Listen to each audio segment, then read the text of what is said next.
Last week, the readings helped us to do some kind of a Googling on discipleship. What we found led us to one basic idea that stuck out very clearly. Disciples had to be free enough to follow. Among others, entanglements and enmeshments, whether psychological or physical, are meant to be left behind. The two pairs of brothers strike us with their prompt, interior, complex-free response. They left immediately their boat and their father and followed the Lord. Our Google search this Sunday leads us to an additional, no less important concept about discipleship. Apart from being free, a would-be disciple, we are further reminded, has to be light enough, one who is not too heavily loaded with stuff to start with, as to be sort of needy, one who is wanting in a certain way, one who can follow Zephaniah's wise counsel: seek the Lord, all you humble of the earth, seek justice, seek humility. Our postmodern world does not in any way fancy neediness and lowliness as values. We do not go running around Googling humility, for example. We do not usually fancy ourselves voluntarily aiming after a low-profile existence in a world that says wealth, fame, knowledge, and power are the ultimate and legitimate goals of everyone. The popular Google search engine is not exactly a mute witness to this drive to emulate the rich, the powerful, and the famous if we are to judge by the most sought-after personalities on the web. Our search for discipleship may indeed be a letdown for most of us. But let us further refine our search and see what all this discipleship business entails for us reluctant disciples. Apart from the fact that it has to do with seeking and finding, our ongoing Google search focuses and hones on the need for disciples to learn. The lessons it teaches us go against the grain. They simply defy logic. They are hard lessons to learn. The first such lesson that is hard to swallow has to do with a humbling reality check. Not many of you were wise by human standards. Not many were powerful. Not many were of noble birth. Oops, that hits me hard. What could be more blunt and real than this? God chose the foolish of the world to shame the strong. And God chose the lowly and despised of the world, those who count for nothing, to reduce to nothing those who are something. Mind you, I am using the words of St. Paul. The second lesson is even harder. No boasting. What do you have that you have not received? Again, St. Paul. This is what St. Paul elsewhere in 1 Corinthians reminds us. That leaves us with little choice. As Paul counsels us today, if we are to boast, then we are to boast only in the Lord. There is something in the disciple seeking, as counseled by Zephaniah, that opens itself to finding. There is something in the patient searching that leads to discovering, and there is something in the discovering that leads to happiness. People who are already full do not need to be looking and searching. Bloated egos care not too much for simple and basic essentials that add little to their public personal stature. But it is the hungry, the needy, the simple, and the lowly who find joy in the humble searching and eventual finding of whatever it is they seek. Those who have a surfeit of goods don't bother to seek, and those who don't seek never find. I will never forget the moving account of a Western journalist who reported the story of a little girl who, after one of the many natural calamities in the Philippines, waited for hours in line for food rations.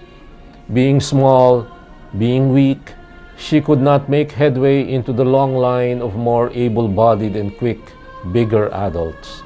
When it was her turn to receive, the supply was all gone.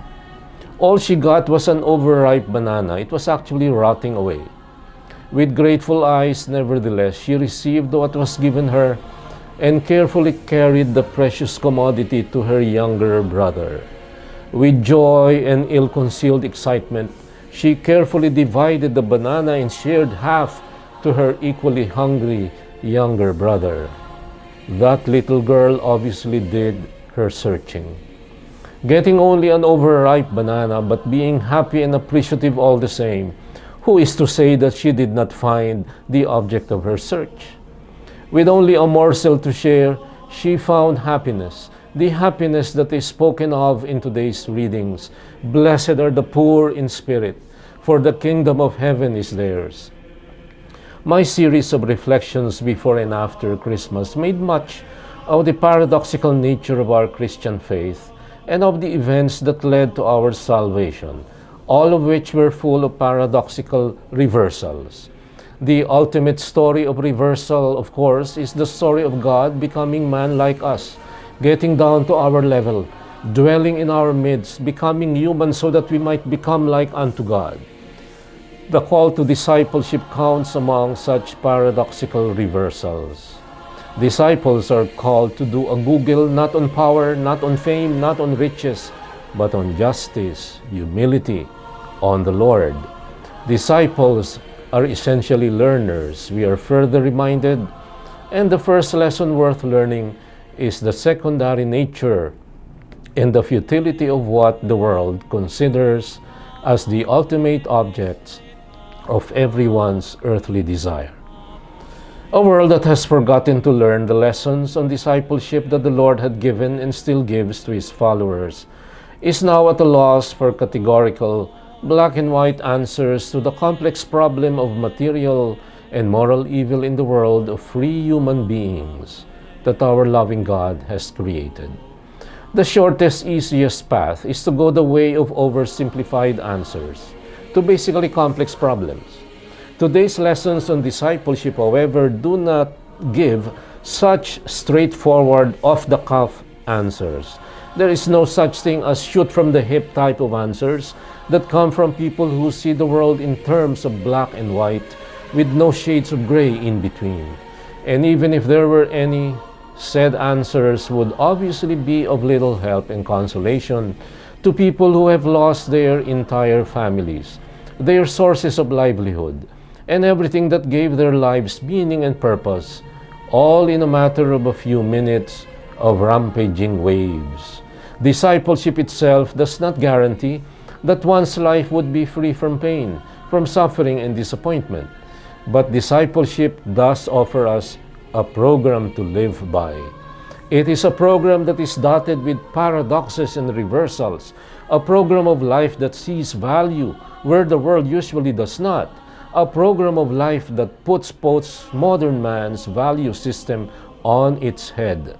The Lord's formation program would have us see blessedness and deep happiness in being poor in spirit, in mourning, in being meek, in being hungry and thirsty for righteousness, in being merciful, in being clean of heart, in being peacemakers, and in being persecuted for the sake of righteousness.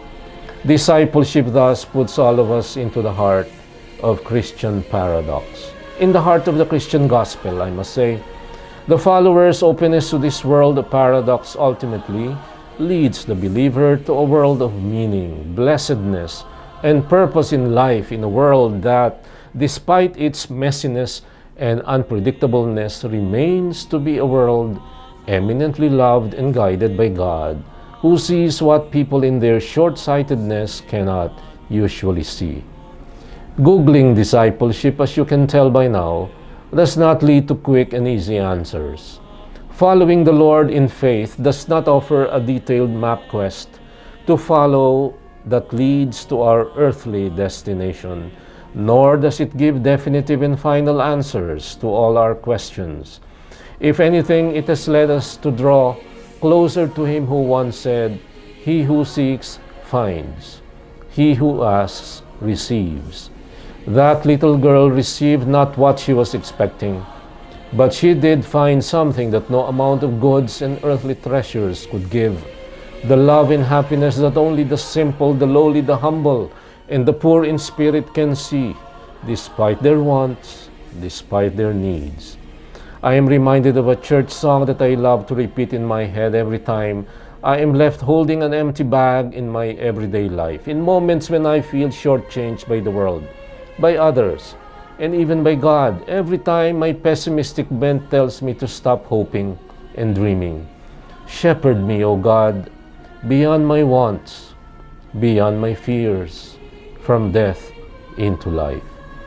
I would like to invite you to go on Googling, to go on dreaming, to go on hoping. For even as Rogue One says, rebellions are born of hope. They rebel because they hope for something. For, and this is the final ultimate good news, the Lord keeps faith forever, secures justice for the oppressed, gives food to the hungry, and the Lord sets captives free. And this, my dear friends, is your Kalakbay at Katoto in this week's episode of Puso sa Puso, saying thank you and God bless you.